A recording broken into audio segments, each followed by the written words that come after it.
நாம் இன்றைக்கும் வியாபாரம் மற்றும் விவசாயம் செய்கிற அதனோடு கூட மிருக ஜீவன்கள் வளர்க்கிற பிள்ளைகளுடைய ஆசீர்வாதத்தை குறித்து நாம் கற்றுக்கொள்ள போகிறோம். நாம் வாசிக்கலாமா? உபாகம் 28:8. கர்த்தர் உன் களஞ்சியங்களிலும் நீ கையிடும் எல்லா வேலையிலும் உனக்கு ஆசீர்வாதம் கட்டளையிடுவார். உன் தேவனாகிய கர்த்தர் உனக்கு கொடுக்கும் தேசத்திலே உன்னை ஆசீர்வதிப்பார். நாம் ஜெபிக்கலாம். நல்ல தகப்பனே, ஆசீர்வதிக்கப்பட்ட இந்த கர்த்தாவே, ஆராதனை ஓய்வு நாளிலே பிள்ளைகளோடு கூட நீங்கள் பேசும்படியாய் இந்த நாளிலே வியாபாரம் செய்கிற, விவசாயம் செய்கிற, அதனோடு மிருக ஜீவன்கள் வளர்க்கிற பிள்ளைகளுடைய ஆசீர்வாதங்களுக்கு என்னென்ன காரியங்களை பிள்ளைகள் கை கொண்டால் அதை நீங்கள் ஆசீர்வதிப்பீர் என்பதை இன்றைக்கு தெளிவாய் சுருக்கமாய் கற்றுக்கொள்ள இருக்கிறபடியால் தேவன் பிள்ளைகளோடு பேசுங்க. தேவனாகிய கர்த்தர் இந்த வார்த்தையை அவர்கள் கை கொள்ளும் பொழுது அவர்களுடைய வியாபாரம், விவசாயம், மிருக ஜீவன்கள் வளர்ப்பு ஆசீர்வதிக்கப்பட்டதென்று சாட்சி சொல்ல கர்த்தர் உதவி செய்யுங்க. இயேசுவின் மூலம் ஜெபிக்கிறோம் பிதாவே, ஆமென். அல்லேலூயா. தெளிவாக இருக்கிறீங்களா? வியாபாரம் செய்கிறவங்க இருக்கிறீங்களா? வியாபாரம் செய்கிறவங்க, நீங்கள் செய்கிற வியாபாரத்திற்கான ஆலோசனையாக தேவன் நமக்கு சில காரியங்களை நம்மளோடு பேசுகிறார். நான் வாசிக்கலாம். யாக்கோபு நிருபம் 4ஆம் அதிகாரம் 13வது வசனம் வாசிங்க. யாக்கோபின் நிருபம் 4:13 மேலும் நாங்கள் இன்றைக்கு அல்லது நாளைக்கு இன்ன பட்டணத்திற்கு போய் அங்கே ஒரு வருஷம் தங்கி வியாபாரம் செய்து சம்பாத்தியம் பண்ணுவோம் என்கிறவர்களே கேளுங்கள். நாளைக்கு நடப்பது உங்களுக்கு தெரியாதே. உங்கள் ஜீவன் எப்படிப்பட்டது? கொஞ்சம் காலம் தோன்றி பின்பு தோன்றாமற் போகிற புகையை போல் இருக்கிறதே. ஆதலால் ஆண்டவருக்கு சித்தமானால் நாங்களும் உயிரோடு இருந்தால் இன்னின்னதை செய்வோம் என்று சொல்ல வேண்டும். அல்லேலூயா. நான் செய்வேன் அப்படின்னு நீங்களும் நானுமா வியாபாரம் செய்கிற இடத்தை தெரிவு செய்ய கூடாது. நாம் தெரிவு செய்ய வேண்டிய வியாபாரம் என்ன என்பதையும், அந்த வியாபாரத்தை எங்கு செய்ய வேண்டும் என்பதையும் தேவனே நமக்கு சூஸ் பண்ணி தருவார். அதைத்தான் இங்கே வசனம் சொல்லுகிறது. நாளைக்கு நடப்பது உங்களுக்கு தெரியாது. நீங்க போய் ஒரு ஊருக்கு கடை போடுறீங்கன்னு வைங்க. அந்த ஊர்ல இருக்கிறவங்க 10 பேர் காலி பண்ணிட்டு போயிட்டாங்கன்னு வச்சுக்கோங்க. என்ன ஆகும்? வியாபாரம் நஷ்டம் ஆகும். புரியுதுங்களா? அதனால தான் நாளைக்கு நடக்கக்கூடிய காரியம் நமக்கு என்ன பண்ணாதுன்னா தெரியாததுனால நம்ம யாருடைய உதவியை தேட வேண்டும் என்றால் கர்த்தருடைய உதவியவே தேடணும். அவர் எங்கே செய்ய சொல்லுகிறார் என்பதை தெளிவாய் கேட்டு அங்க என்ன பண்ணணும்? ஆரம்பிக்கணும். ஒருவேளை அது ஆரம்பிக்கப்படுகிற அந்த நாட்களிலே அது சிறப்பாக இல்லாவிட்டாலும், அது தேவன் ஆரம்பித்திருக்கிற சொன்ன அந்த காரியமா இருக்குமே ஆனால் அதன் முடிவு எப்படி இருக்கும்? சூப்பரா இருக்கும். அல்லேலூயா, அல்லேலூயா. ஆதலால் அங்க நம்ம என்ன சொல்லணுமோ, ஆண்டவருக்கு சித்தம் ஆனால் நாங்களும் உயிரோடு இருந்தால் என்னென்னதை செய்வோம் என்று சொல்ல வேண்டும் அப்படின்னு சொல்றார். அல்லேலூயா. நீங்கள் வியாபாரம் பண்ண ஆரம்பிக்கக்கூடிய இடம் எது என்பதை கர்த்தரிடத்துல கேட்கணும். கர்த்தர் தான் அதை தெரிவு செய்து உங்களுக்கு கொடுக்க வேண்டும். என்ன வியாபாரத்தை நீங்கள் ஆரம்பிக்க வேண்டும் என்று நீங்கள் ஆசைப்பட்டாலும் அந்த வியாபாரத்தை நீங்கள் செய்ய ஆண்டவருக்கு சித்தமா என்பதை ஆண்டவரே உங்களுக்கு என்ன பண்ணுவார்? சொல்லுவார்.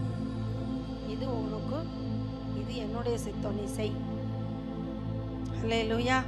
அதனால வியாபாரத்தை நாம் தொடங்குவதற்கு முன்பாய் என்ன வியாபாரம் செய்ய வேண்டும், எங்கே செய்ய வேண்டும் என்பதை நாம் கர்த்தரிடத்தில் கேட்டு நாம் என்ன பண்ண வேண்டும்? வியாபாரத்தை ஆரம்பிக்க வேண்டும். அல்லேலூயா. இடத்தை தேவனே தெரிவு செய்ய வேண்டும். இரண்டாவது பாருங்க, வியாபாரத்திற்கான சரியான ஆயத்தம் செய்ய வேண்டும்.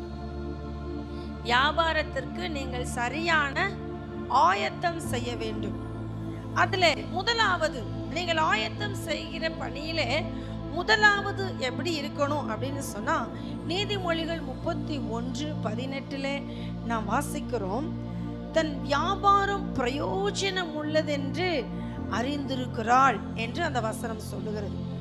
என்ன என்ன அந்த அம்மா சொல்றாங்க? தன்னுடைய வியாபாரம் பிரயோஜனம் உள்ளதென்று அறிந்திருக்கிறாள். பிரயோஜனம் உள்ளதென்று அறிந்திருக்கிறாள். அல்லேலூயா. இங்க கவனிங்க, வியாபாரம் செய்யறேன்னு நம்ம எதையோ செய்யக்கூடாது. வியாபாரம், நாம் செய்கிற வியாபாரம் மற்றவர்களுக்கு பிரயோஜனமா இருக்கணும்.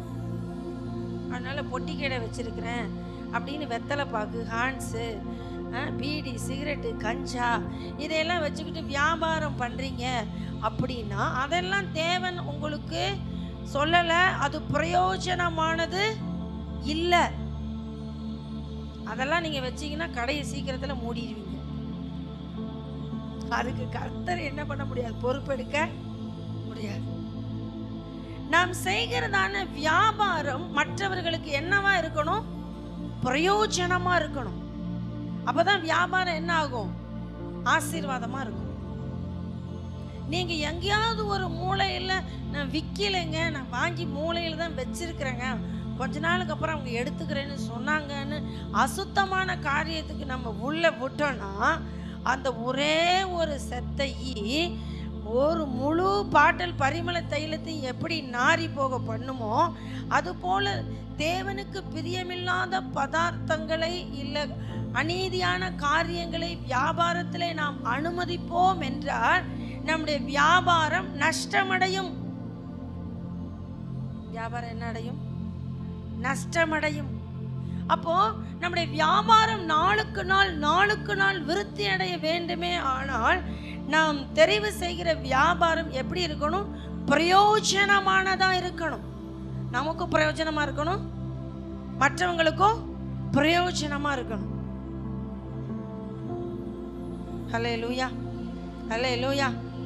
வியாபாரம் தானேன்னு எல்லாத்தையும் வச்சு என்ன பண்ணக்கூடாது? விற்கக்கூடாது.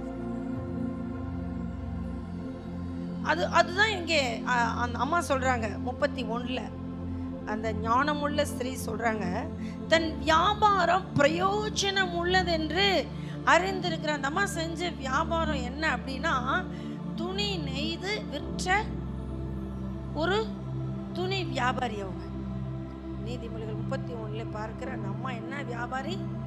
துணி வியாபாரி.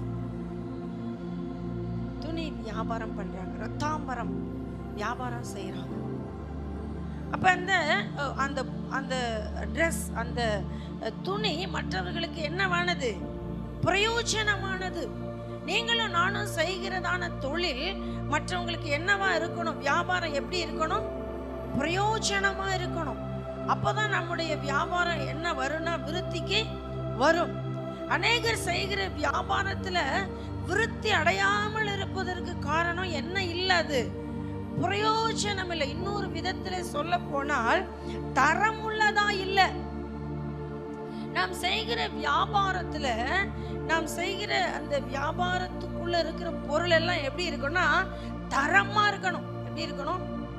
தரமா இருக்கணும். என்ன பண்ணக்கூடாது? கலப்படம் பண்ண கூடாது. தரமா இருக்கணும். தரமான பொருட்களை நாம் என்ன பண்ண வேண்டும்? சூஸ் பண்ணி விற்க வேண்டும். அல்லேலூயா. இன்றைக்கு சில பிராண்டு பேரை சொன்னாலே நம்ம ஒன்னே சொல்றோம், அது நல்ல பிராண்ட் இல்ல, சொல்றோமா இல்லையா? கடந்த நாள் என்ன அரிசி வாங்குறதுன்னு கேட்டாங்க. நான் சொன்னேன், அமர் ஜோதி 1 வருட புழுங்கல் அரிசி வாங்கிட்டு வாங்கன்னு சொன்னேன்னா, சொன்னதை என்ன பண்ணல, செய்யல. சோறு என்னவா இருந்துச்சு? பொங்கலா இருந்துச்சு. எப்ப நடந்துச்சுன்னு கேட்குறீங்களா? அது இங்கதான் நடந்துச்சு. அது உங்களுக்குலாம் தெரியல. கர்த்தருக்கு மகிமை உண்டாகட்டும். நான் சொன்னேன், ஒரு அமர் ஜோதி 1 வருட புழுங்கல் அரிசி வாங்கிட்டு வான்னு சொன்னேன். அது என்னது? பிராண்ட் அரிசி. புரியுதுங்களா உங்களுக்கு? நான் சொன்னதே என்னது? பிராண்ட். அப்படின்னா பிராண்ட் அப்படின்னால என்னது? தரமானது. இல்லைன்னா அவன் பேரை போடுவானா, அமர் ஜோதி 1 வருட புழுங்கல் அரிசின்னு அவன் போட்டு வித்துட்டு இங்கே கொண்டு வந்து ஆக்கும்போது களியாட்டானா, எங்கெல்லாம் அமர் ஜோதி 1 வருட புழுங்கல் அரிசி விற்கிதான் அதில் கடையெல்லாம் அடிச்சு நொறுக்குங்கடாமோ. சொல்லுவோமா சொல்ல மாட்டோமா? ஏன்? அப்போ தரமானதுக்கு என்னைக்குமே என்ன உண்டு? மதிப்பு உண்டு, விலை உண்டு. அப்பதான் உங்க வியாபாரம் எப்படி இருக்கும்? சிறப்பா இருக்கும். ரெண்டாவதா பாருங்க, ரெண்டாவது நீதிமொழிகள் 11:1. நீதிமொழிகள் 11:1 என்ன சொல்லுகிறது? கள்ளத்தராசு கர்த்தருக்கு அருவருப்பானது, சுமுத்திரையான நிறைக்கல்லோ அவருக்கு பிரியம். சுமுத்திரையான நிறைக்கல்லோ அவருக்கு பிரியம். ரெண்டாவதா எடை சரியா இருக்கணும். முதல்ல என்ன சரியா இருக்கணும்? நம்முடைய ஆயத்தத்துல தரமா இருக்கணும். ரெண்டாவது சரியான எடை. நம்ம பார்க்கலன்னு 1 கிலோன்னு பேக் பண்ணிட்டு 3/4 கிலோ போட்டோம்னு வச்சுக்கோ, நம்பிக்கையா வாங்கிட்டு போவான். ஒரு நாளைக்கு அவனுக்கே ஒரு தோணும், அளந்துதான் பார்க்கலாம், இல்லை பக்கத்து கடையில வெயிட் போட்டு பார்த்தலாம் அப்படின்னு வெயிட் போட்டா என்ன கிடக்கு? ஏமாத்துக்காரன் எத்தனை இந்த மாதிரி ஏமாத்தி வித்தானோ தெரியலையே. ஒவ்வொரு பேக்கெட்டுக்கும் 100 கிராம் கம்மியா இருக்கு, 50 கிராம் கம்மியா இருக்கு. கண்டுபிடிச்சிட்டான்னு வச்சுக்கோங்களேன், அவன் மட்டும் வாங்குறது நிறுத்த மாட்டான். அவங்க குரூப்புக்கே சொல்லிடுவான், அந்த கடையில பொருள் வாங்காத, அந்த வியாபாரி கிட்ட பொருளை வாங்காத சொல்லிடுவான். நமக்கு டக்குன்னு வியாபாரம் என்ன ஆகும்னா நஷ்டம் அடையும்.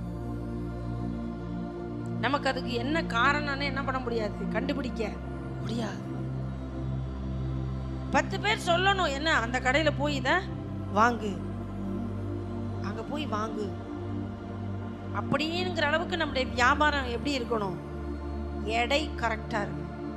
முதல்ல பார்த்தோம் தரம் சரியா இருக்கணும். ரெண்டாவது எடை எப்படி இருக்கணும்? சரியான அளவு இருக்கணும். மூன்றாவதா பாருங்க, நீதிமொழிகள் 31:7.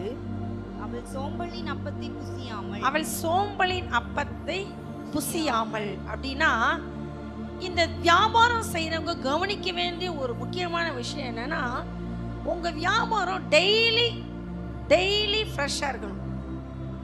என்ன எப்படி டெய்லி ஃப்ரெஷ். நிறைய பேர் வந்து ஃப்ரெஷ்ஷாக கிடைக்கிற இடத்துக்கு போகணும்னு நினைப்பாங்க, பார்த்துருக்குறீங்களா? அப்போ எந்த கடைக்கு போவோம் அப்படின்னா, டெய்லி கடை திறந்து டெய்லி மார்க்கெட் போய் டெய்லி புது பொருள் வாங்கிட்டு வரவங்க கடையில் எனக்கு என்ன இருக்கும்? கூட்டம் இருக்கும். ஏன்னா அது டெய்லி என்ன ஆகுது?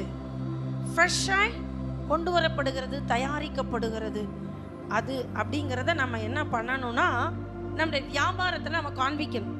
அல்லேலூயா. இந்த நம்ம வியாபாரம் முன்னேற்றம் அடையாம போகிறதுக்கு இன்னொரு காரணம் என்ன அப்படின்னா, ஒரு நாள் கடை திறந்து 3 நாள் கடை மூடிடுறது. நம்முடைய கடை வியாபாரம் நாளுக்கு நாள் டெவலப் ஆகணும்னா, தினமும் லாபமோ நட்டமோ தொழிலை என்ன பண்ணிக்கிட்டே இருக்கணும்? செய்து கொண்டே இருக்கணும். அல்லேலூயா. ஒரே நாள்ல தக்காளி 150 ரூபாய்க்கு விற்கும். இப்பெல்லாம் தக்காளி எங்க விற்கிது? 15 ரூபாய்க்கு விற்கிது. புரிஞ்சுங்களா உங்களுக்கு? அப்போ டெய்லி நீங்கள் மார்க்கெட் போய் டெய்லி கொண்டு வந்து டெய்லி அதை வியாபாரம் பண்ணும்போது தான் உங்களுக்கு வியாபாரத்தினுடைய நுணுக்கம் தெரிஞ்சு நீங்கள் எந்த சீசனில் என்ன வியாபாரம் பண்ணால் நீங்கள் டெவலப் ஆகலாங்கிறது உங்களுக்கு டெய்லி வியாபாரத்துக்கு போனால் மார்க்கெட் போய் வந்தால் அப்போ தான் தெரியும் உங்களுக்கு.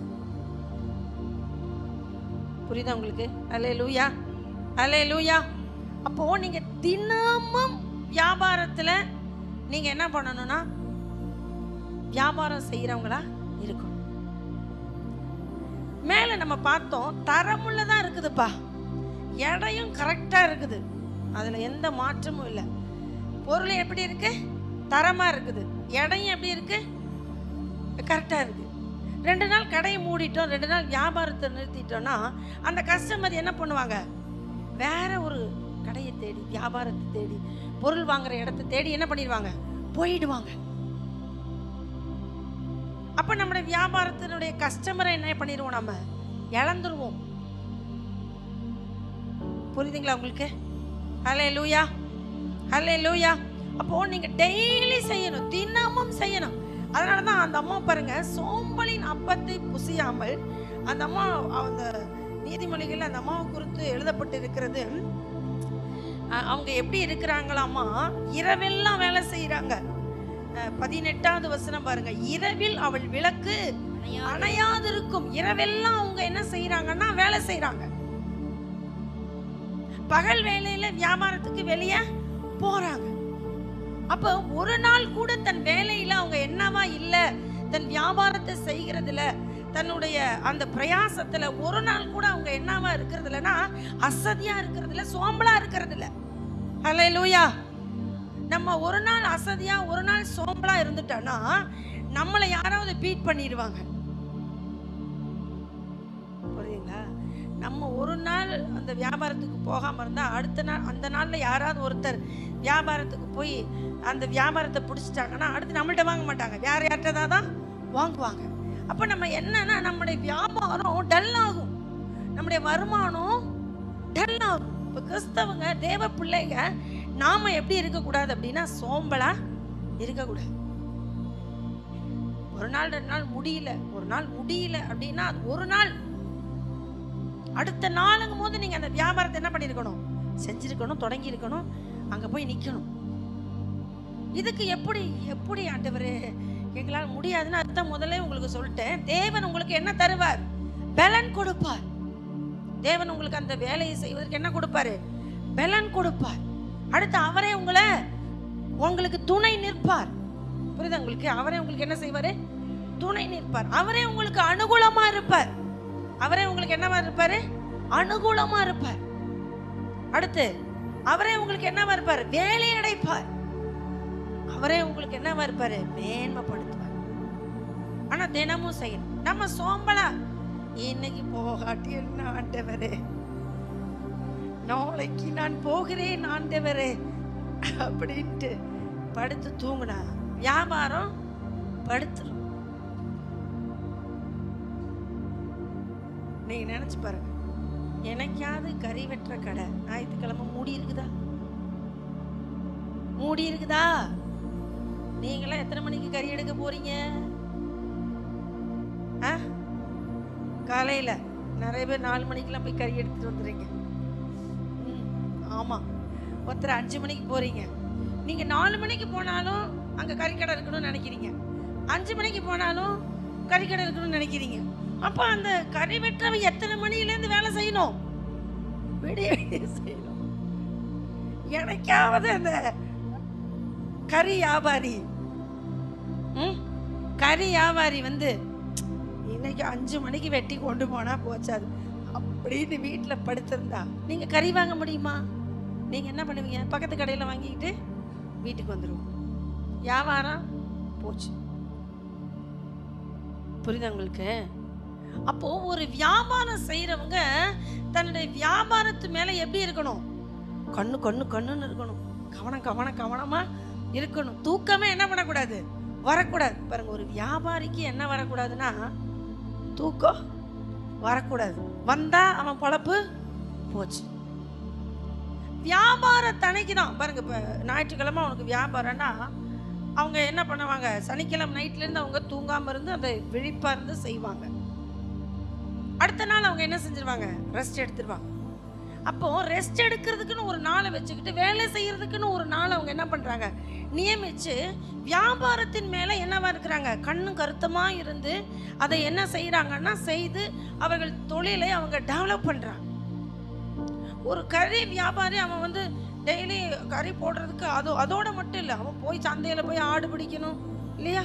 ஆடு மாடு பிடிச்சிக்கிட்டு வரணும், சந்தைக்கு ஓடணும். அவங்க பாருங்க, நமக்கு கறிக்கடையில மட்டும் அவங்க ஆளா இருக்க மாட்டாங்க. எந்தெந்த சந்தையில அவங்களுக்கு மலிவான விலையில அது கிடைக்கிறதோ அங்கெல்லாம் போய் தரமானதை விலை குறைவில் வாங்கிட்டு கொடுத்தாதான் அவங்களுக்கு என்ன நினைக்கும்? அதுல லாபங்கள் நிற்கும். அப்போ அவன் எத்தனையோ நாள் கண் விழிப்பா இருந்துதான் அந்த வியாபாரத்தை என்ன பண்றாங்க? செய்யறாங்க. நம்ம மட்டும் 6 மணி வரல இழுத்து போத்திக்கிட்டு தூங்கணும், யாரும் டிஸ்டர்ப் பண்ண கூடாதுன்னா எப்படி தொழில்ல வியாபாரத்துல முன்னேறது? அத நாங்க சொல்றோம், மொத்தமா அந்த வியாபாரம் பண்ற வேலைய வேண்டாம். அப்படித்தானே நம்ம சொல்றோம். இதெல்லாம் தலை வலிங்க. கடைக்கு போனோமா, வாங்கினோமா, சாப்பிட்டோமா, தூங்கினோமா அப்படின்னு இருந்தா நீங்க கூலி வேலை செஞ்சு இன்னொருத்தவங்க கையை எதிர்பார்த்துக்கிட்டே இருக்கணும். ஆனா நீங்க ஒரு எஜமானா மாறணும்னா நீங்க எதை தியாகம் செய்யணும்னா தினமும் உங்கள் தூக்கத்தை நீங்கள் தியாகம் செய்ய வேண்டும். அதான் கடந்த நாள்ல நான் சொன்னேன், அசதியா இருக்கிறவன் பட்டினியா இருப்பான். தன் வேலையில் ஜாக்கிரதையா இருக்கிறவன் நீசனுக்கு முன்பாக நில்லாமல் ராஜாக்களுக்கு முன்பாக நிற்பான். புரியுதுங்களா? இன்னைக்கு ஒரு தொழில் அதிபரை தேசம் வரவே இருக்குது, ஒரு தொழில் அதிபரை தேசம் மதிக்குதுன்னா ஏன்? அவனுடைய ஞானம் சிறப்பானதா இருக்குது, அவன் கண்ணுறங்காம பாடுபடுறான். புரியுதுங்களா உங்களுக்கு? அப்படி நம்ம ஒரு உயர்ந்த நிலைக்கு, உயர்ந்த ஸ்தானத்துக்கு வரணும்னா நான் முதல்ல எதை தியாகம் பண்ணணும்? தூக்கத்தை தியாகம் பண்ணணும்.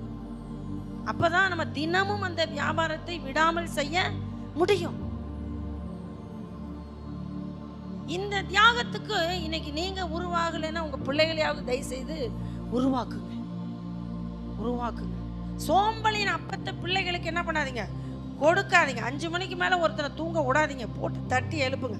அவன் நம்மளை திட்டத்தான் செய்வான். காலைல 5 மணிக்கு எவனாவது எழுப்பிவிட்ட நம்ம என்ன வாழ்த்தவா செய்யறாங்க? பொழுதுனைக்கு இந்த அம்மாவுக்கு பொழப்பில்லை, ரெஸ்டே இல்லை. அது போல கர்த்தர் உங்கள் சரீரத்தில் பலனை கொடுத்திருக்கிற இந்த நாள்ல நீங்கள் வேலை செய்யாம கண்ணு முழிக்காம எந்த நாள்ல வேலை செஞ்சு கண்ணு முழிச்சு வியாபாரம் செஞ்சு பொருளீட்டி சம்பாதிக்கிறது. புரியுதா உங்களுக்கு? இப்ப வியாபாரம் செய்யறவங்க மூன்றாவதாய் உங்க மைண்ட்ல வச்சிருக்கணும், தினமும் அதை செய்ய வேண்டும். சொல்லுங்க, எத்தனை நாள் செய்யணும்? தினமும் செய்யணும். தினமும் நீங்க உங்க வியாபார ஸ்தலத்துல நிக்கணும்னா தினமும் நீங்க உங்களுடைய தூக்கத்தை நீங்க என்ன பண்ணணும்? தியாகம் செய்யணும். ஃப்ரெஷ்ஷா தினமும் உங்களுடைய வியாபாரத்துல ஃப்ரெஷ்னஸ் காண்பிக்கணும். அப்போ உங்க வியாபாரம் எப்படி இருக்கும்? நல்லா சொல்லுங்க, எப்படி இருக்கும்? சூப்பரா இருக்கும். நாங்க வியாபாரமே செய்யல, எங்களுக்கு எதுக்கு ஃப்ரெஷ்னஸ் அப்படிங்கிறீங்களா? செய்யுங்க, ஆரம்பிங்க. உங்கள் வேலை, உங்க வியாபாரத்தை நீங்க என்ன பண்ணுங்க? துவங்குங்கள். நீங்க சின்ன வியாபாரத்தை நீங்க பண்ணி அந்த வியாபாரத்துல நீங்க டேஸ்ட், நீங்க ஒரு முன்னேற்றத்தை கண்டுபிடிச்சிட்டீங்கன்னா நீங்க அந்த வியாபாரத்தை நிறுத்தவே மாட்டீங்க. ஆனா அதை கண்டுபிடிக்கிறவர்களும் உங்களுக்கு எப்படி இருக்கும்? கஷ்டமா தான் இருக்கும். நீங்க அப்படி ஒரு உங்க குடும்பத்தை ஒரு டெவலப்மெண்ட்டுக்கு அடுத்த நிலைக்கு நீங்க கொண்டு போகணும்னா நீங்க கட்டாயம் ஒரு வியாபாரம் செய்ய வேண்டும். கூலி வேலைக்கே போகணும்னு நீங்க என்ன பண்ணக்கூடாது, நினைச்சுக்கிட்டே இருக்கக்கூடாது. கடைசி வரலும் கையேந்தியே சம்பளம் வாங்கக்கூடாது. நம்ம 4 பேர்த்துக்கு என்ன கொடுக்கணும்? சம்பளம் கொடுக்கணும் அப்படி நினைக்கணும். அந்த நிலைக்கு நீங்க என்ன பண்ணணும்? வரணும். அப்படின்னா நம்முடைய வாழ்க்கையில டெய்லி என்ன பண்ணணும்? செயல்படணும். டெய்லி வியாபாரத்தை விடாம இருக்கணும். அப்போ நாம் ஆயத்தப்பட வேண்டிய காரியத்தில் 3ல் 1 தரமுள்ளதா இருக்க வேண்டும். 2வது சரியான அளவு நிறை இருக்க வேண்டும். 3வது தினமும் ஃப்ரெஷ் இருக்க வேண்டும். தினமும் நீங்க அந்த வேலையில் இருக்கணும். தினமும் அந்த வியாபாரத்தை நீங்க செய்யணும். அப்போ தினம் நம் வேலையில முன்னேற்றத்தை பார்க்கணும்னா தரமுள்ளதாக மாத்திரமல்ல, நீங்க சரியானதாக மாத்திரமல்ல, தினமும் போய் நிற்கும் பொழுதுதான் உங்க வேலையில வியாபாரத்துல ஒரு என்ன பண்ண முடியும்? வளர்ச்சியை பார்க்க முடியும், விருத்தி அடைய முடியும். இல்லைன்னா என்ன பண்ண முடியாது? விருத்தி அடைய முடியாது. இப்ப நான் உங்களுக்கு முதலாவது சொன்னேன், இடத்தையும் என்ன தொழில் என்பது வியாபாரம் என்பதையும் யார் தான் தெரிவு செய்யணும்? தேவனே தெரிவு செய்யணும். 2வதாக நீங்கள் சரியான ஆயத்தம் செய்ய வேண்டும். 3வதாக இப்ப நீங்க எல்லாம் நல்லா போயிட்டு இருக்கு. 3வதா வியாபாரம் செய்கிறவர்கள்கிட்ட சில சிறப்பான குணம் இருக்கணும். நம்ம சிடுமூஞ்சியா இருந்தாலும் வியாபாரம் சக்சஸ் ஆகாது. அந்த கடை பக்கம் போகவே மாட்டாங்க, அந்த வியாபாரி பக்கம் போகவே மாட்டாங்க, அவங்கள்ட்ட வியாபாரம் பண்ண விரும்பவே மாட்டாங்க. அதுக்கு தான் வேதம் சொல்லுகிறது, நீதிமொழிகள் 15:1 என்ன சொல்லுது அப்படின்னா, மெதுவான பிரதியுத்தரம் உக்கிரத்தை மாற்றும், உக்கிரத்தை மாற்றும், மாற்றும். மெதுவான பிரதியுத்தரம் வேண்டும் அப்படின்னா, இப்போ பாருங்களேன், இவங்க வாங்கின பொருள் ஒருவேளை அவங்களுக்கு சாட்டிஸ்ஃபைடா திருப்திகரமா இல்லாததா இருக்கலாம். புரியுதுங்களா? இல்லாததா இருக்கலாம். உடனே அவங்க வந்து நம்மகிட்ட ரிப்போர்ட் பண்ணுவாங்க. ஆனால் நாம் அவங்களுக்கு சரியான முறையில் என்ன சொல்றது, பொறுமையாக அவங்களுக்கு பதில் சொல்ல வேண்டும். புரியுதுங்களா உங்களுக்கு? சண்டைக்கு இழுப்பாங்க. நம்முடைய நல்ல குணத்தை வியாபார ஸ்தலத்தில் கெடுக்கணும்னு என்ன பண்ணுவாங்க? முயற்சி பண்ணுவாங்க. ஆனால் அந்த மாதிரி சூழ்நிலையில் நம்ம ரொம்ப பொறுமை காத்து போகணும். சும்மாவே நம்ம பேரை கெடுக்கிறதுக்கு நம்ம வியாபாரம் பண்ணுற இடத்துலையே வந்து நின்றுட்டு என்ன பண்ணுவாங்கன்னா சண்டை போடுவாங்க. புரியுதுங்களா உங்களுக்கு? சண்டை போடுவாங்க. ஆனால் அதுக்கு உங்களுக்கும் நான் ஒரு ஐடியா சொல்லித்தரேன் பாருங்க. சண்டை போடுறான், இல்லை சண்டை பண்ணுறான், இல்லை ஏதோ அங்கே ஒரு கலகம் நடக்குதுன்னா நீங்கள் ஒன்றும் பண்ண வேண்டாம். நிற்கிற இடத்துல நல்லா சோத்திரம் பண்ணுங்க. கொஞ்ச நேரத்தில் அந்த சண்டையின் ஆவி அடங்கிடும். சண்டையின் ஆவி என்ன பண்ணிடும்? அடங்கிடும். நீங்கள் எதுவுமே பேச வேண்டியதில்லை. இது மாதிரி சண்டை போட்டு உங்கள் வியாபாரத்தை நீங்கள் என்ன பண்ணிடக்கூடாது? கெடுத்துடக்கூடாது. ரொம்ப கவனம். ஆனால் பொருள் வாங்குறவங்க நம்மகிட்ட என்ன வருவாங்க? சண்டைக்கு வருவாங்க. இதெல்லாம் நம்ம வியாபாரத்தில் எப்படி இருக்கணும்னா, கவனமாய் நாம் இருக்க வேண்டிய காரியங்கள். முதலாவது, இடத்தையும் நாம் செய்ய வேண்டிய வியாபாரத்தையும் தெரிவு செய்கிறவர் கர்த்தர். ரெண்டாவதாக நாம் ஆயத்தம் பண்ண வேண்டும். அதில் நம்முடைய பொருள் என்னவா இருக்கணும்? தரமாக இருக்கணும், இடம் சரியாக இருக்கணும், தினமும் ஃப்ரெஷ்னஸ் காண்பிக்கணும். நாமளும் ஃப்ரெஷ்ஷாக இருக்கணும், பொருளும் ஃப்ரெஷ்ஷாக இருக்கணும். ஒரு நாள் ஓஹோன்னு ஓடிட்டு அடுத்த நாள் கடையை மூடிடக்கூடாது. அது வந்து நம்முடைய வியாபாரத்தை கெடுத்துரும். மூன்றாவதா, நம்ம மெதுவான பிரதியுத்தரம் சொல்லுகிறவர்களாக இருக்க வேண்டும். இதெல்லாம் வியாபாரத்தில் இருக்கக்கூடிய காரியங்கள். இதெல்லாம் இருக்கும் பொழுது கர்த்தர் நம்மளை என்ன பண்ணுவார்? ஆசீர்வதிப்பார். ஹல்லேலூயா, ஹல்லேலூயா. வியாபாரம் செய்கிறவங்க இதில் நீங்கள் பொறுமையாக இருங்க. உங்கள் இடத்துல நீங்கள் இருங்க. கர்த்தர் குறித்த இடத்துல நான் இருக்கிறேன், கர்த்தர் என்னை ஆசீர்வதிப்பார் என்று நீங்கள் பொறுமை காத்து கொள்ள வேண்டியது அவசியம். இன்ன வியாபாரத்தை தேவன் தான் எனக்கு ஏற்படுத்தினார், அதை தேவனே சிறப்பிக்க செய்வார்.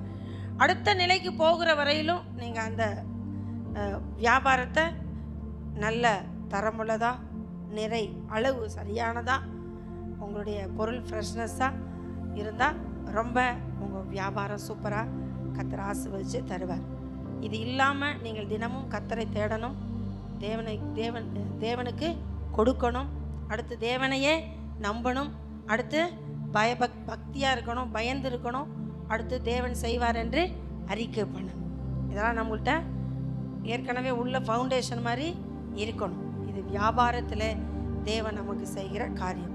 அடுத்து பாருங்கள், விவசாயம் செய்கிறவர்கள் மற்றும் மிருகஜீவன்கள் வளர்க்கிறவர்களுக்கான ஆலோசனை என்ன அப்படின்னா, ஒரு விவசாயி அறிந்திருக்க வேண்டிய குணம். ஒரு விவசாயி அவன் அறிந்திருக்க வேண்டிய குணம், நான் சொன்ன இந்த 5 இல்லாமல் என்ன இல்லாமல்? கர்த்தரை தேடுகிற காரியம், கர்த்தருக்காய் கொடுக்கிற காரியம், கர்த்தரை நம்புகிற காரியம், கர்த்தருக்கு பயந்திருக்கிற காரியம், கர்த்தரை அறிக்கை பண்ணுகிற இந்த காரியம் இல்லாமல் ஒரு விவசாயி அறிந்திருக்க வேண்டிய குணம் என்னன்னா, ஃபர்ஸ்ட், முதலாவது, நீங்கள் விவசாயம் செய்கிறவர்களாக இருப்பீர்கள் என்றால் உங்கள் விதையை குறித்து நீங்கள் அறிந்திருக்க வேண்டும். யாராவது விவசாயம் செய்கிறவங்க இருக்கிறீங்களா? நீங்கள் விதைக்கிற விதையின் தரத்தை நீங்கள் அறிந்திருக்க வேண்டும். எதை அறிஞ்சிருக்கணும்? விதைக்கு தரம் என்று உண்டு. சில விதை என்ன பண்ணுன்னா 100 மடங்கு பலன் தரும். அது வீரிய சத்து உள்ளதாக அதை விதை பண்ணையில் தயாரித்து நமக்கு என்ன பண்ணுறாங்க? விற்பனை செய்கிறார்கள். அப்படி நம்ம வாங்கிட்டு வந்து என்ன பண்ணணும்? விதையை விதைக்கணும். உங்களுக்கு தெரியலனா உங்கள் லோக்கல் அக்ரிகல்ச்சர், உங்களுடைய விவசாயத்துறையில் இருக்கிற விதை பண்ணையில் இருக்கிற அந்த அதிகாரிகளை எல்லாம் நீங்கள் அணுகி நீங்கள் என்ன பண்ணணும்னா தரமுள்ள விதைகளை என்ன பண்ண வேண்டும்? வாங்க வேண்டும். முதலாவது நீங்கள் என்ன செய்யணும்? தரமுள்ள விதைகளை நீங்கள் அறிந்திருக்க வேண்டும். ஆதியாகமம் 1:11 தேவன் சொல்லுகிறார் என்னன்னு சொல்லி, அப்பொழுது தேவன் பூமியானது புல்லையும் விதையை பிறப்பிக்கும் பூண்டுகளையும் பூமியின் மேல் தங்கள் விதையை உடைய கனிகளை தங்கள் ஜாதியின்படியே கொடுக்கும் கனி விருட்சங்களையும் முளைப்பிக்க கடவுது என்றார். அது அப்படியே ஆயிற்று. போதும். தங்கள் விதைகளை உடைய கனிகளை தங்கள் ஜாதிகளின்படியே கொடுக்கும் கனி விருட்சங்களையும் முளைப்பிக்க கடவுது என்றார். ஏதேன் தோட்டத்தில் தேவன் விதையை விதைக்கும் பொழுது, விதையை உருவாக்கும் பொழுது தேவன் இப்படி என்ன பண்ணார்? உருவாக்கி இருக்கிறார். இப்போ நம்ம விதைக்கிற இந்த விதையினுடைய தன்மை என்ன அப்படிங்கிறத நாம் என்ன பண்ணியிருக்கணும் அப்படின்னு சொன்னால் அறிந்திருக்கணும். நீங்கள் விதைக்கக்கூடிய விதை என்ன வகை என்பதை, என்ன விதை என்பதை உங்களுக்கு முதல்ல என்ன பண்ணணும்? தெரிஞ்சிருக்கணும். புரியுதுங்களா? ஐயோ நான் அதை போட்டேன் இது வந்துருச்சு அப்படின்னு சொல்லக்கூடாது. ஏன்னா காலம் விரயம் ஆயிடும். ஒரு விவசாயி காலத்தை வீணடிச்சிட்டான் அப்படின்னா விளைச்சல்ல மழை வந்து கெடுத்துரும். அதனால நமக்கு விவசாயிக்கு கால அளவு ரொம்ப முக்கியம், அவசியம். அந்த காலத்துல நட்டணும், அந்த காலத்துல அறுவடை பண்ணிடணும். ஹல்லேலூயா. அதனால விதையை குறித்த அறிவு ஒரு விவசாயிக்கு தேவை. ரெண்டாவது நிலத்தின் உங்க நிலம் எப்படிப்பட்டது அப்படிங்கிற உங்க மண்ணின் தன்மையை நீங்க அறிஞ்சிருக்கணும். ரெண்டாவது என்னது? உங்கள் நிலத்துல உங்க மண்ணோடைய தன்மை என்ன, உங்க நிலம் எப்படிப்பட்டது என்பதை நீங்கள் அறிஞ்சிருக்கணும். அல்லேலூயா, அல்லேலூயா. ஆதியாகமம் 2:18 பாருங்க. தேவனாகிய கர்த்தர் மனுஷனை ஏதேன் தோட்டத்தில் அழைத்து கொண்டு வந்து அதை பண்படுத்தவும் காக்கவும் வைத்தார் அப்படிங்கிறது எழுதப்பட்டிருக்கிறது. அப்ப ஏதேன் தோட்டத்தில் உள்ள அந்த நிலத்தினுடைய அந்த மண்ணை ஆதாம் அப்படியே பயிர் செய்யல. அந்த மண்ணை என்னவா மாத்தி இருக்கிறாரு? பண்படுத்தி இருக்கிறார். எப்படி பண்படுத்தி இருக்கிறார்? அவர் விதைக்கிற அந்த விதை விளையக்கூடிய வகையில அந்த மண்ணை அவர் என்ன பண்ணி இருக்கிறாரு? பண்படுத்தி இருக்கிறார். அப்ப நிலத்தை நான் முதலாவது அறிந்து அதை என்ன பண்ணணும்? பண்படுத்தணும். கவனிக்கிறீங்களா? பண்படுத்தணும். சிலர் வந்து கடலை விதைக்கும் பொழுது ஒரு உழவுக்கு 2 உழவு ஓட்டுவாங்க. எதுக்கு ஓட்டி போடுறாங்க அப்படின்னா விவசாயி சொல்ல, முதல் உழவுலேயே அந்த விதையெல்லாம் என்ன பண்ணாது? களைவுடைய விதையெல்லாம் சாகாது. முதல் உழவு ஓட்டி போடும்போது நிறைய அந்த மண்ணில் இருக்கிற களையின் விதையெல்லாம் என்ன பண்ணிடும்? செத்துரும். ரெண்டாவது மறுபடியும் உழவு ஓட்டும் போது மறுபடியும் இருக்கிற அந்த களையினுடைய விதையெல்லாம் என்ன பண்ணும்? செத்துரும். இன்னொன்று, மழை பெய்தால் தண்ணீரை உறிஞ்சி மண் என்ன பண்ணும்? வச்சுக்கும். அப்போ இந்த மண்ணுக்குள்ள என்ன உண்டாகுது அப்படின்னா ஈரத்தன்மை உண்டாகும். அல்லேலூயா. அது இல்லாம அதிக களை உள்ள ஒரு மண்ணில் நீங்க கொண்டு போய் விதையை விதைச்சிங்கன்னா விதைக்கு முன்னாடி என்ன வந்துடும்? களை வந்துடும். அப்ப விளைச்சலை பார்க்க முடியுமா? முடியாது. அப்போ ஒரு விவசாயி முதலாவது மண்ணில் தன்மை எப்படி இருக்கு? ஒரு வருஷம் பயிர் செஞ்சிட்டோம், ரைட்டு. 2வது வருஷம் பயிர் செஞ்சிட்டோம், ரைட்டு. ஆனால் 3வது வருஷம் அந்த மண்ணுக்கு என்ன தன்மை இருக்காதுன்னா சத்து இருக்காது. உடனே அந்த மண்ணை என்ன பண்ணணும்? சத்து மிகுந்ததா மாற்றணும். அப்போ அந்த நிலத்துக்கு என்ன கொடுக்கணும்? எருவு கொடுக்கணும். இதுதான் மண்ணின் தன்மையை ஒரு விவசாயி என்ன பண்ணியிருக்கணும்? அறிஞ்சு வச்சிருக்கணும். நான் கடந்த நாளில் ஒரு செய்தியை பார்த்தேன். அதில் நமக்கு உண்மையாலுமே அப்படி தெரியாது. யாருக்காவது தெரியுமா கத்திரிக்காய் வகை எத்தனை இருக்குதுன்னு உங்களுக்கு தெரியுமா? 100கணக்கான கத்திரிக்காய் விதை இருக்கிறதா. ஒவ்வொரு நிலத்துக்கு ஏற்ப, ஒவ்வொரு கால சூழ்நிலைக்கு ஏற்ப விளையக்கூடிய கத்திரிக்காயுடைய ரகம் அத்தனை இருக்கான். 100க்கு மேலே. நமக்கு ஒரு 3-4 கத்திரிக்காய் தெரியும் நினைக்கிறேன். வரி கத்திரிக்காய், அப்புறம் நீல கத்திரிக்காய், அப்புறம் ஒரு வெள்ளை கத்திரிக்காய், அப்புறம் ஒரு முள்ளு கத்திரிக்காய். இவ்வளோ தான் தெரியும். அவர் சொல்கிறாரு 100 விதமான கத்திரிக்காய் விதை இருக்கிறது. கால சூழ்நிலைக்கு ஏற்ப உங்கள் மண் எப்படின்னு சொல்லுங்க, நான் அதுக்கு விதை கொடுக்குறேங்கிறாரு. நிச்சயமா உங்க மண்ணில் அந்த அந்த கத்திரிக்காய் என்ன பண்ணும், விளையுங்கிறாரு. ஏன்னா அப்படிப்பட்ட மண்ணின் தன்மைக்கு ஏற்ப, கால சூழ்நிலைக்கு ஏற்ப விதைகள் என்ன பண்ணுது இருக்கு. அப்ப மண்ணை நாம என்ன பண்ணியிருக்கணும் அப்படின்னா அறிஞ்சிருக்கணும்.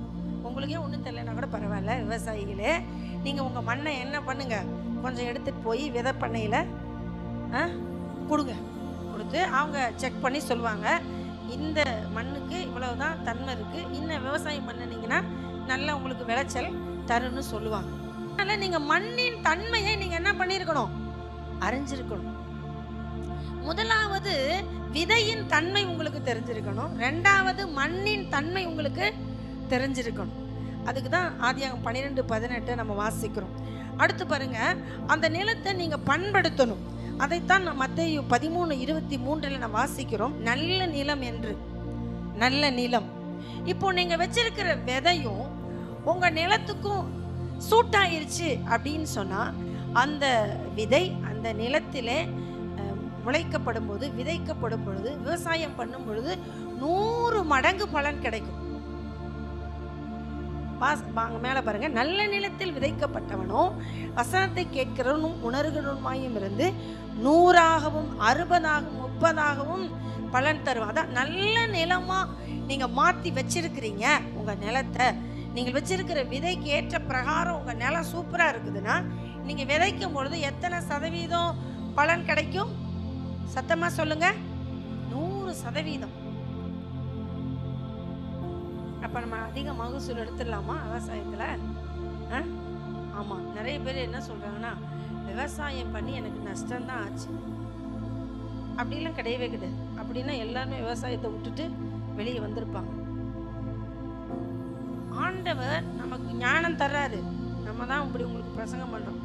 இதெல்லாம் வெளியில மக்களுக்கு வந்து நல்லா தெரிஞ்ச ஒரு விஷயம், நன்றாய் தெரிந்த ஒரு விஷயம். அல்லேலூயா, அல்லேலூயா. அடுத்து பாருங்க, விதையை அறிந்திருக்கணும், நிலத்தை அறிந்திருக்கணும். மூன்றாவதாய் காலத்தை பற்றி அறிந்திருக்க வேண்டும். ஒரு விவசாயி எதை அறிந்திருக்கணும்? காலத்தை பற்றி அறிந்திருக்கணும். ஜீசஸ் சொல்லுகிறார், லூக்கா 12ஆம் அதிகாரம் 54-55 பாருங்க. லூக்கா 12. ஜனங்களை நோக்கி, மேற்கே மேகம் எழும்புகிறது நீங்கள் காணும்போது மழை வரும் என்று சொல்லுகிறீர்கள், அந்தபடியும் ஆகும். தென்றல் அடிக்கிறது நீங்கள் காணும்போது உஷ்ணம் உண்டாகும் என்று சொல்லுகிறீர்கள், அந்தபடியும் ஆகும். புரியுதுங்களா உங்களுக்கு? இப்ப மழை வருது அப்படிங்கறத நீங்க எப்படி கண்டுபிடிப்பீங்க? ஒரு மணி நேரத்துக்கு அப்புறம், ஒரு மணி நேரத்துக்கு அப்புறம் மழை வர போறத உங்களுக்கு எப்படி தெரியும்? கருக்கல் மேகத்துல மேகம் எழும்புது, அப்புறம் காற்று அடிக்குது, அப்புறம் வாசனை, எங்கேயோ மழை பெய்யுது, வாசனை, மண் வாசனை வருகிறது இல்லையா? இதெல்லாம் அவங்களுக்கு மழை வருவதற்கான அறிகுறியாக இயேசு என்ன சொல்லுகிறார்? மேற்கே மேகம் எழும்புகிறதை நீங்கள் காணும் போது மழை வரும் என்று சொல்லுகிறீர்கள், அந்தபடியும் ஆகும். தென்றல் அடிக்கும் பொழுது அடுத்து என்ன? நைட்டு தென்றல் அடிச்சதுன்னா பகல்ல உஷ்ணமா இருக்கும். எத்தனை பேர் கவனிச்சிருக்கிறீங்க? நைட்ல நல்ல சிலு சிலு சிலுன்னு காத்து அடிக்குதுன்னா பகல்ல காத்தே இல்லாம அப்படியே உருக்கமா இருக்கும். புரியுதுங்களா? இது பகல் அண்ட் டே, அந்த அந்த இரவு, நைட் அண்டு டேக்கு என்ன பண்ணுன்னா ஒரு வித்தியாசத்தை காண்பிக்கும். இதுக்கு உங்களுக்கு புரியுதோ இல்லையா? விவசாயிக்கு நல்லா புரியும். ஏன் புரியும் அப்படின்னா, ஏன்னா நம்ம நாளைக்கு விதைக்கணும். என்ன பண்ணணும்? விதைக்கணும், அறுக்கணும். இதெல்லாம் யாருடைய வேலை அப்படின்னா விவசாயியுடைய வேலை. அதனால அவங்க அந்த கால சூழ்நிலைகளை அவங்க அறிந்து வச்சிருப்பாங்க, அறிந்திருக்கணும். எனக்கு ஒண்ணுமே புரியலைங்க அப்படின்னா கொஞ்சமாவது நியூஸ் ஆகுது பார்க்கணும், கேட்கணும். கொஞ்சமாவது நியூஸ் கேட்கணும். என்ன இன்றைக்கு வானிலை நிலவரம் என்ன அப்படின்னு நீங்க தெரிஞ்சு வச்சிருக்கணும். புரியுது உங்களுக்கு? வானிலை நிலவரத்தை நீங்க தெரிஞ்சு வச்சுக்கணும். அதே போல கால தாமதம் பண்ணி நீங்க விதைக்க கூடாது. பிரசங்கி 11:6 பாருங்க. பிரசங்கி 11:6, காலையிலே உன் விதையை விதை, மாலையிலே உன் கையை நெகிழ விடாதே, அதுவோ இதுவோ எது வாய்க்குமோ என்று இரண்டும் சரியாய் பலன்படுமோ என்றும் நீ அறியாயே. காலையிலே உன் விதையை விதை. விதைக்க புறப்படுகிறவங்க இந்த விதையை எப்ப விதைக்க சொல்லி வேதம் சொல்லுது? காலையிலேயே விதையை விதை. ஏன் அப்படி சொல்றார் அப்படின்னு சொன்னா, முதலாவது பாருங்க, இந்த பிரசங்கி 11:6 காலையிலே உன் விதையை விதைக்க சொல்லுகிற இந்த பிரசங்கி எதற்காக அப்படி சொல்றார் அப்படின்னா, நம்ம என்ன பண்றோம்னா கால அளவை மாத்தி விதைச்சிட்டோம். நம்ம சொல்றோம்ல, ஒரு 10 நாளுக்கு முன்னாடி விளைஞ்சிருந்துச்சுன்னா இந்த மழைக்கு இந்த அறுவடையில என்ன பண்ணிருப்போம்? தப்பிச்சிருப்போம். 10 நாளைக்கு முன்னாடி இது ஒரு அறுவடையா இருந்ததுன்னா இந்த மழைக்கு என்ன பண்ணியிருக்காது? நெல் சிக்கி இருக்காது, எள்ளு சிக்கி இருக்காது, கடலை சிக்கி இருக்காது. காய வச்சு முத்து மாதிரி எடுத்திருப்போமே, நெத்து மாதிரி எடுத்திருப்போமே. சொல்றோமா? ஏன்? காலைன்னா காலை இல்ல, குறித்த காலத்துல நம்ம என்ன பண்ணணும்னா விதைக்கணும். அல்லேலூயா. இப்ப பாருங்க, குறித்த காலம் என்பதை தேவன் நமக்கு சொல்லி கொடுக்கணும். இப்ப விதைச்சிரு, இன்றைக்கு விதைச்சிரு, இன்னைக்கு அறுத்துரு, இன்னைக்கு ஆள் கூப்பிட்டுரு, இன்னைக்கு இந்த வேலையை முடிச்சிரு, எல்லாத்தையுமே தேவன் நமக்கு என்ன பண்ணுவாரு? சொல்லி கொடுப்பாரு. அதுக்கு தான் முதலாவது நம்ம என்ன பண்ணணும்னா கர்த்தரை தேடணும், ரெண்டாவது கர்த்தருக்கு கொடுக்கணும். நீங்க அங்க இறைச்சிட்டு வந்தோம்னா, விதைச்சிட்டு வந்தோம்னா அடுத்த விவசாயத்தை கர்த்தர் என்ன பண்ணிடுவாரு? ஆசீர்வதிச்சிடுவார். அப்ப விவசாயத்துல விளைகிறதையும் நீங்க கர்த்தருக்கு என்ன பண்ணணும்? கொடுக்கணும். அப்பதான் உங்களுடைய விளைச்சல், உங்களுடைய விவசாய நிலத்தினுடைய விளைச்சல், மகசூல் அதிகமாகும். ஹல்லேலூயா, ஹல்லேலூயா. அப்போ ஒரு விதைக்கிறவனாக, ஒரு விவசாயியாக இருந்தா கூட கர்த்தர் என்ன பண்ணணும்? தேடணும்னு வேதம் சொல்லுது. நீங்கள் எரேமியா 17ஆம் அதிகாரத்தை எடுத்து 7-8 வாசிச்சு பார்த்தீங்கன்னா அங்கே சொல்லப்பட்டிருக்கிறது, கர்த்தர் மேல் நம்பிக்கை வைத்து கர்த்தரை தன் நம்பிக்கையாக கொண்டிருக்கிற மனுஷன் பாக்கியவான். அவன் தண்ணீர் அண்டையிலே நாட்டப்பட்டதும் கால்வாய் ஓரமாய் தன் வேர்களை விடுகிறதும் உஷ்ணம் வருகிறதை காணாமல் இலை பச்சையாய் இருக்கிறதும் மழை தாழ்ச்சியான வருஷத்திலும் வருத்தமின்றி தப்பாமல் கனி கொடுக்கிறதுமான மரத்தை போல் இருப்பான்னு சொல்ற. வருத்தமின்றி தப்பாம பலன் கொடுத்துரும். யாருக்கு? கர்த்தரை தேடுகிறவனுக்கு. கர்த்தரை தேடாதவனுக்கு என்ன பிரச்சனைனா இதெல்லாம் எதிரும் புதிருமா நடக்கும் விவசாயத்துல. கவனிங்க, கர்த்தரை தேடலைன்னா விவசாயத்துல இதெல்லாம் எதிரும் புதிருமா நடக்கும். அதே நீங்க ஏசாயா 17ஆம் அதிகாரம் 11வது வசனத்துல வாசிச்சீங்கன்னா அங்க சொல்றாரு, பகற் காலத்திலே உன் நாற்றை வளரவும் விடியற் காலத்திலே உன் விதையை முளைக்கவும் பண்ணினாலும் பலனை சேர்க்கும் நாளிலே துக்கமும் கடும் வேதனையுமே உங்கள் அறுப்பாய் இருக்கும். விளையாது. யாருக்கு விளையாது? கர்த்தரை தேடாதவர்களுக்கு என்ன பண்ணாது? விளையாது. இது எல்லாத்துக்கும் தான் பொருந்தும்.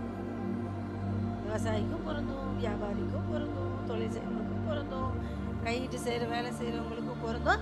கர்த்தரை தேடுகிறவர்களுக்கு என்ன பண்ணும் அப்படின்னா விளையும். கர்த்தரை தேடாதவர்களுக்கு என்ன பண்ணாது? விளையாது. என்ன பண்ணாது? விளையாது. அதே போல கர்த்தருக்கு கொடுக்கிறவங்க பாருங்க, அங்கே தேவன் சொல்லுகிறார், உபாகம் 14:22 பாருங்க, வருஷந்தோறும் நீ விதைக்கிற விதையினாலே வயலின் விளையும் எல்லா பலனிலும் தசம பாகத்தை பிரித்து அதே 29வது வசனம் பாருங்க, உபாகம் 14:29 கீழே, லேவியனுக்கு உன்னோடு பங்கும் சுதந்திரம் இல்லாதபடியினால் அவனும் உன் வாசல்களில் இருக்கிற பரதேசியும் திக்கற்றவனும் விதவையும் வந்து புசித்து திருப்தி அடைவார்களாக. அப்பொழுது உன் கை செய்யும் வேலையில் எல்லாம் தேவனாகிய கர்த்தர் உன்னை ஆசீர்வதிப்பார். உன் கை செய்யும் வேலையில் எல்லாம் உன் தேவனாகிய கர்த்தர் உன்னை ஆசீர்வதிப்பார். அல்லேலூயா. இப்போ பாருங்க, ஒரு விவசாயி முதலாவது என்ன செய்யணும் அப்படின்னு சொன்னா, தன்னுடைய விதையை பற்றி அறிந்திருக்கணும், நிலத்தை பற்றி அறிந்திருக்கணும், காலத்தை பற்றி அறிந்திருக்கணும். இப்படியெல்லாம் பண்ணி அவன் விதைத்து அவன் தேவனோடு இருக்கும் பொழுது ஆண்டவர் என்ன பண்றாருன்னா விளைய செய்வார். என்ன செய்வார்? விளைய செய்வார். அப்படி விளைந்து வருகிற பலனை அடுத்த வருஷம் உங்களுக்கு விளையணும் அப்படின்னு சொன்னா கவனிங்க. அடுத்த வருஷம் உங்களுக்கு மகசூல் நல்லா இருக்கணும், அடுத்த வருஷம் நீங்க நல்ல ஒரு பலனை பார்க்கணும் அப்படின்னு சொன்னா, இந்த வருஷம் நீங்க விளைஞ்ச விளைச்சலில் இருந்து நீங்க அந்த பங்கை எங்க கொண்டு வரணும்னா, தேவனுடைய ஆலயத்துக்கு கொண்டு வந்து உன் வாசல்களில் இருக்கிற பரதேசிக்கும், முதல்ல சொல்லிட்டாரு லேவியன், இரண்டாவது பரதேசிக்கும், மூன்றாவது திக்கற்றவனுக்கும், நான்காவது விதவைக்கும் என்ன கொடுக்கணும்? அங்க என்ன சொல்லுது? புசித்து திருப்தி அடைய சாப்பாடு கொடுக்கணும். ஒரு விவசாயி வீட்டுல விளைஞ்ச அந்த விவசாயத்திலிருந்து அவன் லேவியனுக்கு பங்கு கொடுத்துருக்கணும், ஏழைக்கு, திக்கற்றவனுக்கு, விதவைக்கு கொடுக்கணும். அதனாலதான் பழைய ஏற்பாட்டுல தேவன் என்ன சொன்னார் அப்படின்னு சொன்னா, 6 வருஷம் உன் நிலத்துல என்ன பண்ணு, பயிர் செய். 7வது வருஷத்துல நீ என்ன பண்ணாத, விவசாயம் உன் நிலத்தை சும்மா போட்டு தரிசா போட்டு, அதுல இந்த மிச்சம் மீதி இருக்கிற விதையில விளையும் பத்தியா, அதையெல்லாம் அறுக்கிறதுக்கு நீ உன் வயலுக்கு போகாத. அதை உன்னுடைய மக்கள், உன்னுடைய தேசத்தில் இருக்கிற ஏழைகள், திக்கற்ற பிள்ளைகள், அவங்க போய் என்ன பண்ணணும், அதை அறுவடை செய்து கொண்டு போகட்டும். இன்னொரு இடத்துல சொல்றாரு, நீ ஒரு முறை ஒரு மரத்துல கனியை உதுத்துட்டு வந்துட்டீங்கன்னா 2வது முறை 3வது முறை கனி பறிக்கிறதுக்கு என்ன பண்ணாத, போகாத. அதை உன் தேசத்தில் இருக்கிற ஏழைகளும் திக்கற்ற பிள்ளைகளும் என்ன பண்ணணும், பறித்து கொள்ளட்டும். அப்படின்னா அடுத்த வருஷம் உன்னுடைய மரம் நல்லா என்ன பண்ணும், காய்க்கும். அல்லேலூயா. நம்ம என்ன பண்ணுவோம் தெரியுமா, பிஞ்சு எல்லாம் பிச்சுக்கிட்டு வந்து காசா வித்துடணும். அதானே நடக்குதா நடக்கலையா? பூவையும் வித்து போடுறான், பிஞ்சையும் வித்து போடுறான், காயையும் வித்து போடுறான், கனியையும் வித்து போடுறான். போதாதுக்கு மரத்தையும் வெட்டி தண்டையும் கொண்டு வந்து வித்து போறான். யாரும் எதையும் எடுத்துட்டு போய் என்ன பண்ணிடக்கூடாது, சாப்பிடக்கூடாது. எல்லாம் அறுவடை ஆகி எல்லாம் வித்து காசாகி எங்க வந்துடணும், ஐயா பர்சுக்கு வந்துடணும். அவர் ஒரு வருஷம் விட்டுடு, நீ வயல் பக்கமே என்ன பண்ணாத, போகாத. அப்படி விளைஞ்சதை ஏழைகள் திக்கற்றவங்க சாப்பிட்டுன்னு சொன்னா, நம்மால் ஒரு வருஷத்தை கூட என்ன பண்றதில்ல, விடுறதில்ல, ஒரு விளைச்சலை கூட விடுறதில்ல. அவர் சொன்னாரு, அரிக்கட்டு, முதல்ல அரிக்கட்டு, நீ விளைஞ்சதை அரிக்கட்டு கட்டினா முதல் கட்டு எங்க வந்துடணும், ஆலயத்துக்கு வந்துடணும். புரியுதா? அதுல 50 நாள் நீ என்ன பண்ணணும்னா, உன்னுடைய அறுவடையிலிருந்து பலி செலுத்திக்கிட்டே இருக்கணும்னு சொல்றாரு. லேவியராகம் 23 வீட்டில் போய் வாசிச்சு பாருங்க. பலி செலுத்திக்கிட்டே இருங்கிற, அதுக்கு ஆடு மாடெல்லாம் கொண்டாந்து கொடுங்கன்னு சொல்றாரு. அது கூட விடுங்க, பரவாயில்ல. அடுத்து உன் நிலத்துல சிந்தின அந்த விதை தானியம் இருக்குல்ல, அதெல்லாம் பொறுக்கிறதுக்கு நீ என்ன பண்ணாத, போகாத. ஓரத்துல அறுக்காம விட்டுருவாங்கல்ல, ஓரம் பாரம்லாம் அந்த அறுப்புக்கு வராது. இப்போ மிஷின் விட்டு அறுக்குறாங்கன்னு வைங்களேன், இந்த முக்கு அந்த அந்த இடத்துல எல்லாம் என்ன பண்ணாது, அறுவடை ஆகாது. அப்படி எங்கேயாவது உன்னுடைய நிலத்துல கதிர்கள் அறுவடை ஆகாம நின்றுன்னா, அதை அறுக்கிறதுக்கு நீ மறுபடியும் என்ன பண்ணாத, போகாத. அதை ஏழைகள் அறுத்துக்கிட்டு போகட்டுங்கிற. அப்போ ஆண்டவர் நம்முடைய விளைச்சலை வர்த்திக்க பண்ணுவதில் தேவன் நமக்கு சொல்லி கொடுக்கிற காரியம் என்னன்னா, ஏழைகளுக்கு திக்கற்றவங்களுக்கு கொஞ்சம் கைய நீட்டு. நீயா கொடுக்க உனக்கு முடியலன்னா காட்டில் விட்டுட்டு வந்துடு, சாப்பிட்டோம். யார் சாப்பிட்டோம்? அந்நியன் சாப்பிட்டோம், ஏழைகள் சாப்பிட்டோம், திக்கற்ற பிள்ளைகள் சாப்பிட்டோம். அதை நீ என்ன பண்ணாத, மறுபடியும் போய் வாரி சுருட்டி பிடிச்ச வீட்டுக்கு கொண்டு வராத அப்படின்னு சொல்ற. ஹல்லேலூயா. அப்படின்னா அப்படியெல்லாம் நம்ம விதைக்கிற விவசாயி இருப்பார்கள் என்றால் நம்முடைய நிலம் எப்படி விளையும், நல்லா விளையும். ஏன்னா விளைய செய்கிறவர் யாரு? கர்த்தர். அவரே சொல்றாரு, விதைக்கிறவனுக்கு விதையும் புசிக்கிறவனுக்கு ஆகாரத்தையும் அருளி செய்கிற தேவன். சிறுக விதைத்தான் சிறுகதான் அறுப்போம், பெருக விதைத்தான் பெருக அறுப்போம். அப்போ நம்ம தாராளமா நம்முடைய கையை யாருக்கு திறக்கணும்னா, ஏழைக்கு திக்கற்ற பிள்ளைக்கும் கொஞ்சம் திறக்கணும். திறந்தா கர்த்தர் நம்மளுடைய விவசாயத்தை என்ன பண்ணுவார்? ஆசீர்வதிப்பார். ஆசீர்வதிப்பார். அதுதான் நம்ம வாசிக்கிறோம். லேவியராகமம் 23:22 பாருங்க. உங்கள் தேசத்தின் வெள்ளாண்மையை நீங்கள் அறுக்கையில் வயலின் ஓரத்தில் இருக்கிறதை முற்றிலும் அறுக்காமல்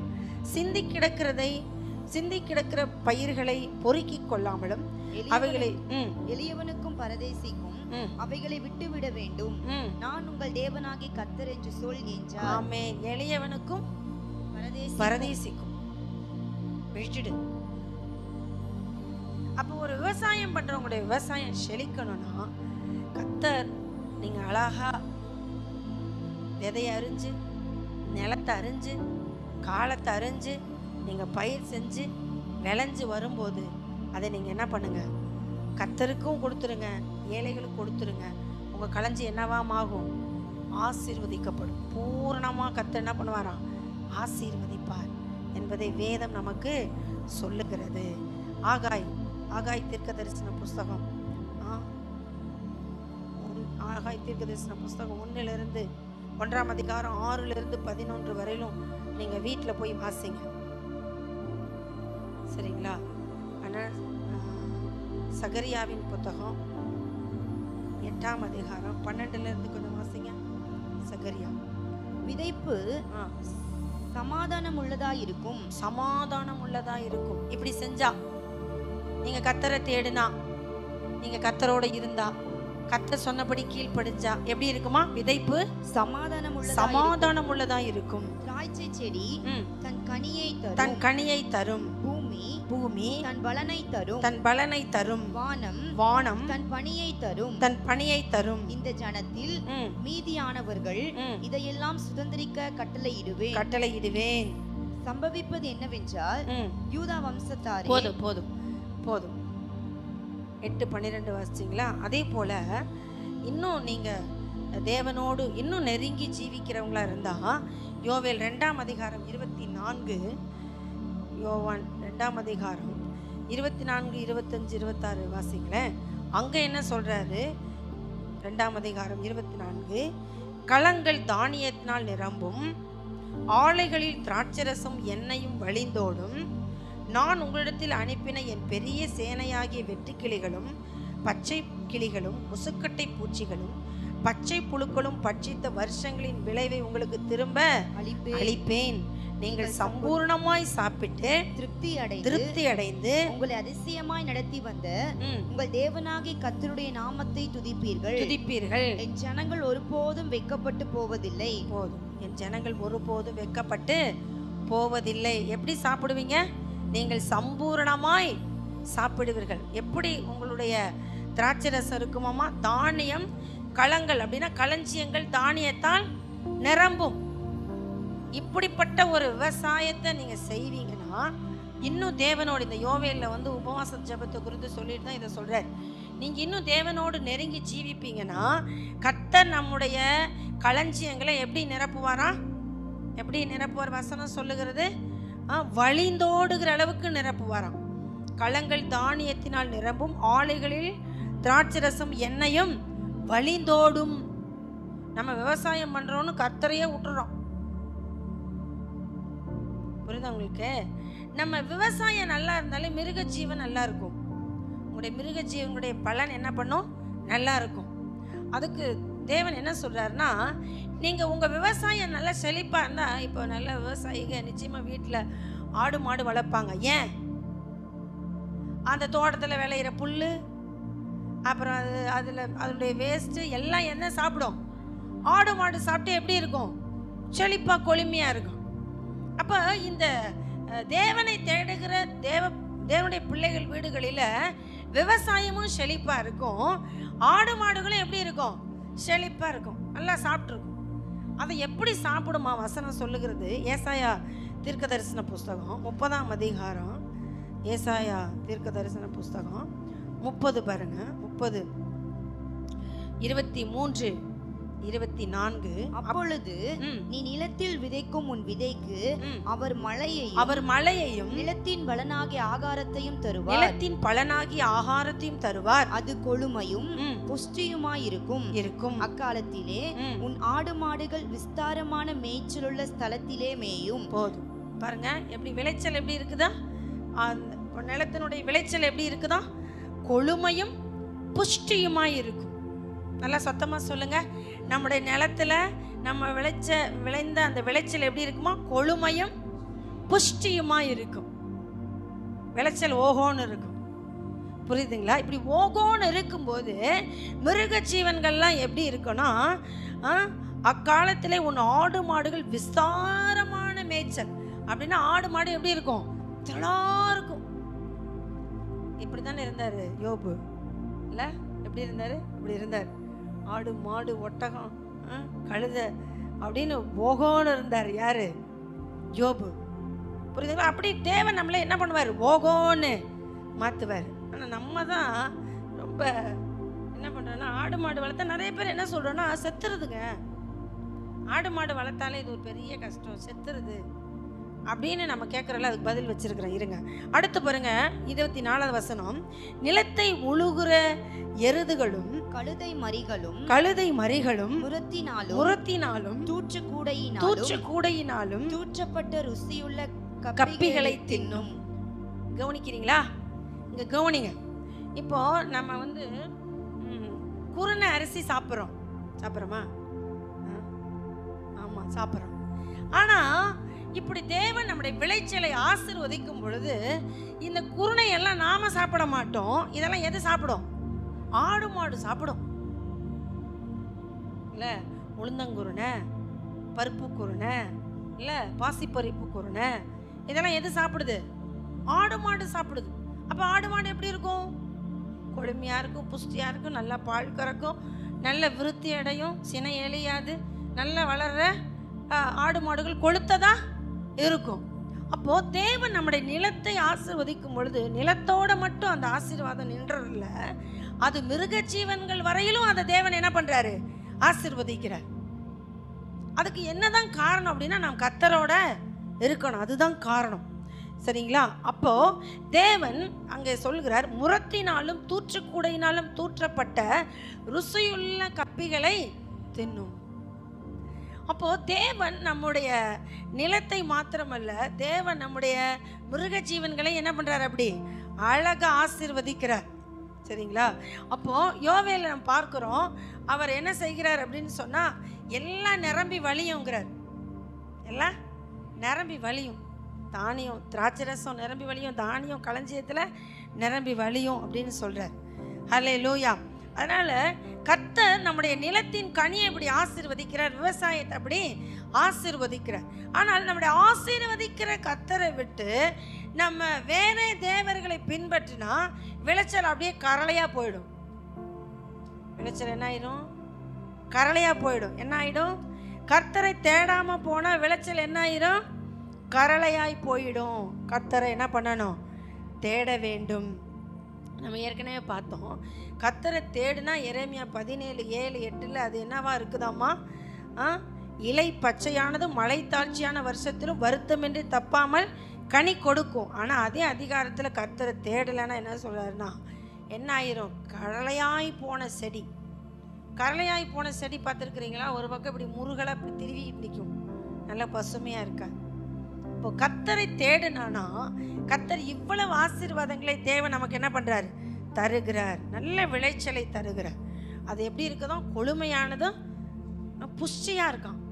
விளைச்சல் எப்படி இருக்கு? நல்ல மணிகளை, நல்ல பலனை தேவன் நமக்கு தரும்.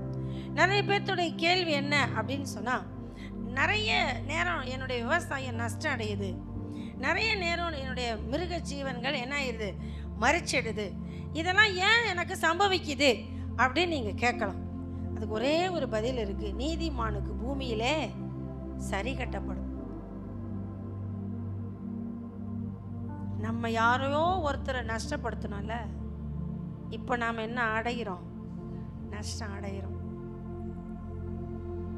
அது என்ன பண்ணப்படுகிறதுனா சரி கட்டப்படுகிறது. அதனால மட்டும்தான் நமக்கு நஷ்டம் வருமே தவிர, இல்லைன்னா தேவன் நமக்கு நஷ்டத்தை வரவிடவே மாட்டார். நம்ம யாரையாவது நஷ்டப்படுத்தி இருந்தா நாம நஷ்டப்படுவோம். ஏன்னா அது பூமியில நீதிமானுக்கு சரி கட்டப்பட வேண்டும். அப்பதான் நம்ம எங்க போக முடியும்? பரலோகம் போக முடியும். அதனால தான் கடைசியா மிருக ஜீவனுடைய பலன்ல 28 உபாகம் 28ல் சொல்றாரு, என்னுடைய சத்தத்துக்கு நீங்கள் உண்மையாய் செவி கொடுப்பீர்கள் என்றால். 28:1 நாம் அதை வாசிக்கிறோம். செவி கொடுப்பீர்கள் என்றால் அப்படின்னு சொல்றாரு. உபாகம் 28:4 சொல்றாரு. 28:4 என்ன சொல்லுகிறது அப்படின்னா, உன் கற்பத்தின் கனியிலும் நிலத்தின் கனியிலும் உன் மாடுகளின் பெருக்கமும் நாடுகளின் மந்தைகளும் ஆகிய மிருக ஜீவன்களின் பலனும் ஆசீர்வதிக்கப்பட்டு. கர்த்தரை தேடுனா நிச்சயமா நம்முடைய மந்தையெல்லாம் கர்த்தர் என்ன பண்ணுவாரு? ஆசீர்வதிப்பார். நாம் கடைசியாய் நாம் வாசிக்கலாம் ஒரு வேத பகுதியை. நம்ம ஏற்கனவே வாசிச்சது தான் நினைக்கிறேன். ஏசாயா 30:23-24 வாசிச்சிட்டோம். அந்த வேத பகுதியை வாசிச்சிட்டோம். 23-24 அப்படி தேவன் நம்மளை ஆசீர்வதிக்கும் பொழுது நம்முடைய மிருக ஜீவன்கள் எல்லாம் என்ன பண்ணும் அப்படின்னு சொன்னால், நல்ல ருசியுள்ள கப்பிகளை சாப்பிட்டு புஷ்டியாய் என்ன பண்ணும்? வளரும். என்ன பண்ணும்? புஷ்டியாய் வளரும். அது சினை அழியாது. தேவன் அதை என்ன பண்ணுவார்? வர்த்திக்க செய்வார். அதே போல் நீங்கள் எப்படி நிலத்தின் கனியில் 10ல் 1 தேவனுக்கு கொண்டு வருகிறீர்களோ, அதே போல் நீங்கள் என்ன செய்ய வேண்டும் அப்படின்னு சொன்னால், மிருக ஜீவன்களின் பலனிலும் 10ல் 1 தலையீற்றையும் நீங்கள் கர்த்தருக்கு என்ன பண்ணணும்? காணிக்கையாக்க வேண்டும். அப்பொழுது நம்முடைய மந்தையெல்லாம் என்ன பண்ணும்? செழிப்பாய் சமாதானமாய் இருக்கும். கர்த்தர் நம்மளை ஆசீர்வதிப்பார். இன்றைக்கும் நாம் வியாபாரத்தை குறித்து நாம் பார்த்தோம். ஒரு வியாபாரி தன்னுடைய வியாபாரத்தில் இடத்தையும் செய்ய வேண்டிய அந்த வியாபாரம் என்ன என்பதையும் கர்த்தரே என்ன பண்ணணும்? தெரிவு செய்ய வேண்டும். 2வதாக சரியான ஆயத்தம் பண்ண வேண்டும். அதில் முதலாவது தரமுள்ளதாக இருக்கணும். நிறையினுடைய அளவு சரியாக இருக்கணும். அடுத்து தினமும் ஃப்ரெஷ்னஸ் உங்கள்கிட்ட இருக்கணும். கர்த்தர் அப்படின்னா நீங்கள் சரியாய் ஆயத்தம் பண்ணுகிறீர்கள் என்ற அர்த்தம். கர்த்தர் வியாபாரத்தை ஆசீர்வதிப்பார். 3வதாக என்ன அப்படின்னா, மெதுவான பிரதியுத்தரம் நம்மக்கிட்ட இருக்கணும். கடை நீங்கள் வியாபாரம் செய்கிறவங்க பாருங்களேன், இப்போ 10 கஸ்டமர்ஸ் உங்கள் கடைக்கு முன்னாடி நின்னா கூட 11வது உங்களுடைய கடைக்கு முன்னாடி உங்கள் வியாபாரத்துக்கு முன்னாடி வந்து நிற்கிறவங்களை நீங்கள் வாங்கன்னு கூப்பிட்ருக்கணும். நீங்கள் என்ன பண்ணியிருக்கணும்? வாங்க. நான் நிறைய அனுபவிச்சிருக்கிறேன், அதை பார்த்துருக்குறேன். அவங்க அங்கே நிற்பாங்க, வாங்கினா அப்படின்னு ஒரு வார்த்தை சொல்லிட்டு தான் முதல்ல இருக்கிற கஸ்டமருக்கெல்லாம் என்ன கொடுப்பாங்க? பொருள் கொடுப்பாங்க. ஏன்னா அவங்க வந்ததை அவங்க என்ன பண்ணிடுவாங்க? அந்த கடை வியாபாரம் பண்ணுறவங்க வரவேற்றுவாங்க, வாங்க வாங்க இல்லையா? ஒவ்வொரு கடையிலையும் அதுக்கு தான் நமக்கு ஆள் போட்டிருக்கிறாங்க. வாங்கண்ணா, எங்கள் கடையில் அப்படி நல்லா இருக்குண்ணா, இப்படி நல்லா இருக்குண்ணா, ஏதோ ஒன்று சொல்லி கூப்பிட்றாங்களா? வரவேற்கிறாங்க. அதெல்லாம் தொழில் நுணுக்கங்கள், அதெல்லாம் நம்ம செய்யணும், வரவேற்கணும். அதான் மெதுவான பிரதியுத்தரம். நம்ம நல்ல ஒரு அணுகுமுறை நம்மக்கிட்ட இருக்கணும். அப்புறம் இன்னொன்று உங்களுக்கு சொல்லித்தரேன் பாருங்களேன். நீங்கள் இப்படி பொருள் வியாபாரம் செய்கிறீங்க அப்படின்னா, வருடத்தில் ஒரு முறையாவது உங்களுடைய கஸ்டமருக்கு நீங்கள் ஃபோன் பண்ணி, நீங்கள் வாங்கின பொருளை என்னைக்காவது தரம் இல்லாததாக இருந்துச்சா, என்னைக்காவது இன்னைக்கு ஏன்டா இந்த பொருளை வாங்கணும்னு நினச்சிங்களா நீங்கள், அப்படிங்கிற மாதிரி அவங்கள்ட்ட நீங்கள் ஃபீட்பேக் கேட்டு வாங்கணும். வாங்கி அவங்க இல்லைங்க இன்னைக்கு நீங்கள் கொடுத்தது வந்து சரியில்லை அப்படின்னு சொன்னாங்கன்னா, அன்னைக்கு நீங்கள் செய்த அந்த வியாபாரத்தில் உங்கள் ஆயத்தத்தில் நீங்கள் என்ன குறைவுபட்டீங்கிறத நீங்கள் ஒரு முறை செக் பண்ணி மறுபடியும் அதை சரி செய்து உங்கள் வியாபாரத்தை என்ன பண்ணணும்? தொடங்கணும். அல்லேலூயா. போன முறை நாங்கள் செஞ்சனே, அது உங்களுக்கு வாங்கிட்டு போனீங்களே, நல்லா இருந்ததா? நீங்கள் ஒரு செல்ஃபோன் வாங்கிட்டு போனீங்க, அது உங்களுக்கு ரொம்ப நாள் உழைச்சிச்சா, நல்லா இருந்ததா கேட்குறாங்க, ஃபீட்பேக் கேட்குறாங்க. உங்களுக்கு பிரயோஜனமாக இருந்துச்சா? நீங்கள் வண்டி சர்வீஸ் பண்ணிட்டு போனீங்களே, நல்லா இருக்கா கேட்குறாங்க. புரியுதுங்களா? இதெல்லாம் வியாபார நுணுக்கங்கள். அல்லேலூயா. இப்போ நீங்கள் ஒரு வியாபாரம் பண்ணுறீங்க, நேற்று வாங்கினீங்களே அந்த கத்திரிக்காய் நல்லா இருந்துச்சா, சொத்த கத்திரிக்காய் இருந்துச்சா, சொத்தைக்கு தான் இருந்துச்சா, அழுகல் தான் வந்துதா அப்படின்னு என்ன பண்ணும்? கேட்டு அதை சரி பண்ணணும். அப்படின்னா உங்கள் வியாபாரம் என்ன ஆகும்? சரியாகும். அல்லேலூயா. உயரும், தரம் உயரும். கர்த்தர் உங்களை ஆஸ்வதிப்பார். மெதுவான பிரதியுத்தரம் சொல்ல வேண்டும். விவசாயம் பண்ணுகிறவர்கள் கவனிக்க வேண்டிய விஷயம், கர்த்தர் அந்த விவசாயத்தை ஆசீர்வதிக்க வேண்டுமென்றால் முதலாவது விதையை தெரிந்திருக்கணும். விதை தெரிஞ்சிருக்கணும். விதையை குறித்து நீங்கள் அறிஞ்சிருக்கணும். ரெண்டாவது, மண்ணை குறித்து நீங்கள் அறிந்திருக்கணும். மூன்றாவது, காலத்தை குறித்து நீங்கள் அறிந்திருக்க வேண்டும். நான்காவதாக நீங்கள் என்ன பண்ணணும் அப்படின்னு சொன்னால் என்ன பண்ணணும்? தேவனுடைய ஆலோசனை கேட்கணும். ஏழை எளிய திக்கற்ற பிள்ளைகளுக்கு மனதார உங்கள் விளைச்சலிலிருந்து கொடுக்க வேண்டும். அப்படி கொடுக்கும் பொழுதே உங்களுடைய மிருக ஜீவன்கள் பலனும் என்ன பண்ணப்படும்னா ஆசீர்வதிக்கப்படும். கர்த்தர் உங்களை ஆசீர்வதிப்பார். நம்ம எல்லாரும் கண்களை மூடி தேவனுடைய சமூகத்தில் நம்மளை தாழ்த்துவோம். தேவன் நம்முடைய திருச்சபையில் வரும் நாட்களில் வியாபாரிகளை கர்த்தர் எழுப்புவார், விவசாயிகளை கர்த்தர் எழுப்புவார். கர்த்தர் நல்ல வியாபாரம் செய்கிற பிள்ளைகள் எழும்பி கர்த்தருக்காக இந்த வியாபாரத்தை நான் செய்தேன், தேவன் என்னை ஆசீர்வதித்தார் என்ற ஒரு நிலைக்கு கர்த்தர் உயர்த்துவார். கர்த்தர் அதை செய்வார். எங்களை நேசிக்கிற எங்கள் நல்ல தகப்பனே, இன்றைக்கு கேட்ட இந்த சத்தியத்தின் பிரகாரம் எங்கள் திருச்சபையை நீங்கள் ஆசீர்வதித்து அப்பா, வியாபாரத்திலும் விவசாயத்திலும் மிருக ஜீவன்கள் வளர்ப்பிலும் நீங்கள் மேன்மையடைய செய்கிறதுக்காக அப்பாவுக்கு நாங்கள் நன்றி சொல்லுகிறோம். எங்கள் பிள்ளைகள் நாளுக்கு நாள் விருத்தி அடையணும் அப்பா. நாளுக்கு நாள் அவர்கள் தகப்பனை மேன்மையடையணும் ஆண்டவர். நாளுக்கு நாள் அவர்கள் முன்னுக்கு வரணும் ஆண்டவர். கர்த்தர் ஒவ்வொருவருக்கும் ஒவ்வொரு திறமைகளை தாளந்துகளை கொடுத்திருக்கிறீங்க ஆண்டவர். அதை பயன்படுத்துகிற கிருபையை பிள்ளைகளுக்கு தந்துடுங்க ஆண்டவர். நீங்கள் பலன் தருகிறவரப்பா, துணை நிற்கிறவரப்பா, அனுகூலமாக்குகிறவரப்பா, வேலை அடைக்கிறவரப்பா, மேன்மைப்படுத்துகிறவரப்பா. எங்கள் பிள்ளைகளை அப்படி நீங்கள் ஆசீர்வதிப்பதற்காக நாங்கள் நன்றி செலுத்துகிறோம். இன்றைக்கு வந்த உங்களுடைய பிள்ளைகளுக்கு ஏற்ற வார்த்தையை நீங்கள் தந்து ஆசீர்வதிப்பதற்காக உமக்கு ஸ்தோத்திரம். இன்றைக்கு வந்த பிள்ளைகள் தேவனை தேடட்ட ஆண்டவர், தேவனுக்கு கொடுக்கட்ட ஆண்டவர், தேவனை நம்பட்ட ஆண்டவர், தேவனுக்கு பயந்து ஜீவிக்கட்டாப்பா. என் தேவன் எனக்கு நன்மை செய்வார் என்ற அறிக்கை பண்ணாட்ட ஆண்டவர். வாழ்க்கையில் மேன்மையை கர்த்தர் கொடுத்து ஆசீர்வதிப்பீராக. தடைகள் இயேசுவின் நாமத்தில் நீங்க வேண்டும் என்று நாங்கள் ஜெபிக்கிறோம். பெரிய காரியங்களை செய்யுங்க ஆண்டவர். ஆசீர்வதிப்பீராக. வேண்டிய சுகம், பலன், ஆரோக்கியத்தை பிள்ளைகளுக்கு தந்துடுங்க. கர்த்தரை நம்புகிறவன் அப்பா ஸ்தோத்திரப்பா. இன்றைக்கு நாங்கள் வாசித்தோம் அப்பா, வெட்கப்பட்டு போவதில்லை ஆண்டவர். என் ஜனங்கள் வெட்கப்பட்டு போவதில்லைன்னு சொன்னீங்க. வெட்கப்பட்டு போகாம ஆசீர்வதிச்சு கனம் பண்ணுங்க ஆண்டவர். கர்த்தர் அப்படி செய்கிறதுக்காக நன்றி செலுத்துகிறேன். உங்களுடைய நாம மகிமையும் படட்டும் ஆண்டவர். துதி கன மகிமையெல்லாம் எங்கள் இயேசு ராஜாவுக்கே நாங்கள் செலுத்தும். இயேசுவின் மூலம் ஜெபிக்கிறோம் நல்ல பிதாவே, ஆமென். என் ஆத்துமாவே கர்த்தரை ஸ்தோத்தரி, என் முழு உள்ளமே அவருடைய பரிசுத்த நாமத்தை ஸ்தோத்தரி. என் ஆத்துமாவே கர்த்தரை கர்த்தர் செய்த சகல உபகாரங்களை மறவாது.